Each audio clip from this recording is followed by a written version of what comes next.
今日はシンプルなギターサウンドのフォークミュージックについて解説するよ。フォークという音楽ジャンルは説明するのが意外と難しい。フォークは民衆という意味の英単語で、音楽の分野では民族音楽のことを指す。音楽ではアメリカ、イギリスの民族音楽のみをフォークと呼んで、それ以外の民族音楽をワールドと呼ぶ。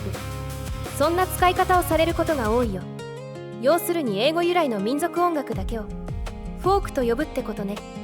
スノのフォークは少し面白い効果で、インストとボーカルで効果が異なるよ。インストはイギリスのフォーク、ボーカルはアメリカのフォークに近くなる。インスト、ボーカルの他にもいろいろな要因でフォークの曲調は変わるから、曲調を固定したいのであればスタイルの入力を工夫する必要があるかな。まずはアメリカのフォーク要素が強いスタイルをいくつか紹介していくね。シンガーソングライターは作詞、作曲、歌唱を全部やる人のこと。これはもともとフォーク由来の単語で、音楽ジャンル名としても使われる。音楽ジャンルのシンガーソングライターはギターが主役のシンプルな曲調。フォークよりは民族音楽的要素が弱く、時々ピアノが使われることもあるよ。インディーフォークは現代的なフォーク、音を加工するエフェクトなども使われる。インディーロックから派生した音楽なので、普通のフォークよりはロック風だね。アメリカーナはフォーク、カントリーなどアメリカのいろいろな民族音楽を融合させた曲。アメリカのフォークの中では民族音楽的な要素が強い音楽だね。それじゃこの3種類のスタイルがどんな曲を生成するか聞いてみよう。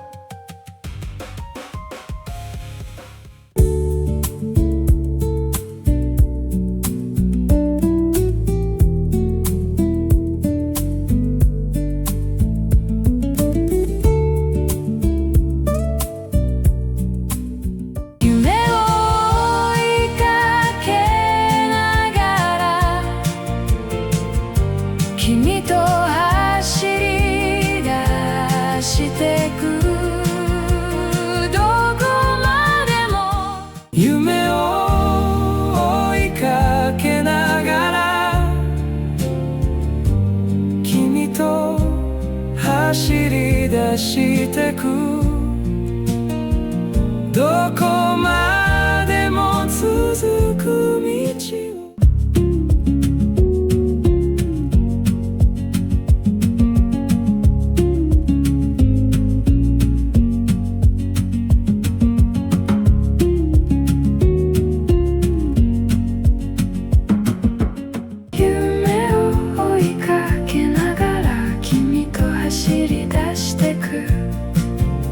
どこまでも続く道を、この瞬間を忘れない。夢を追いかけながら君と走り出してく、どこまでも続く道を、この瞬間を。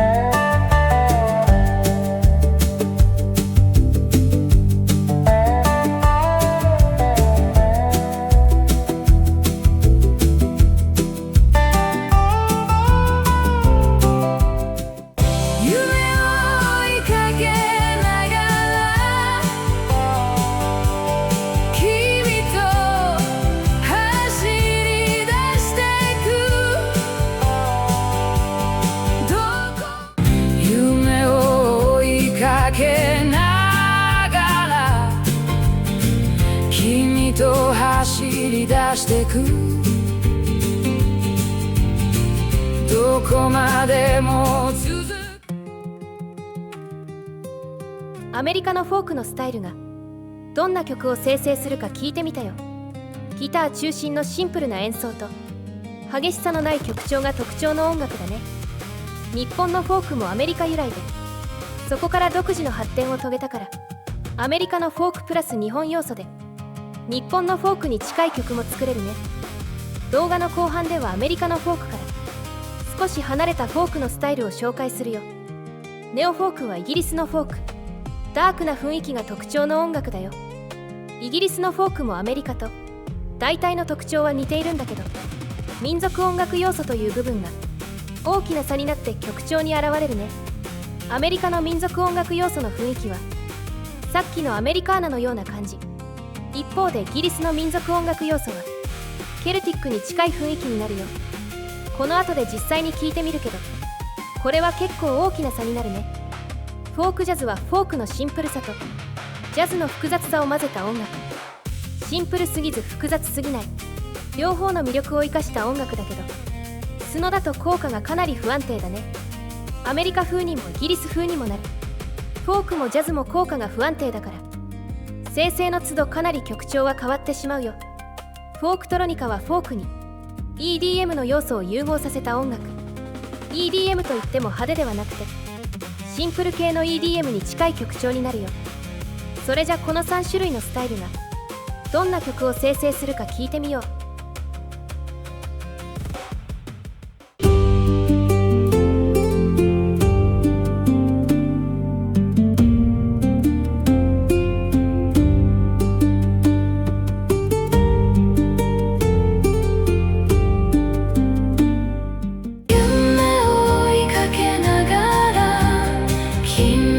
走り出してく、どこまでも続く道を、この瞬間を忘れない。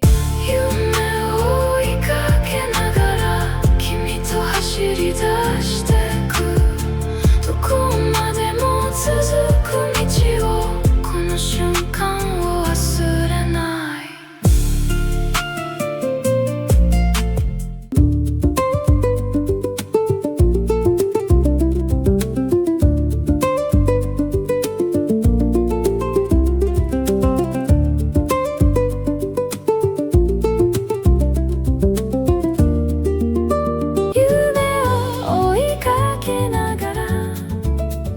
君と走り出してく、どこまでも続く道を、この瞬間を。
いろいろなフォークのスタイルがどんな曲を生成するか聞いてみたよ。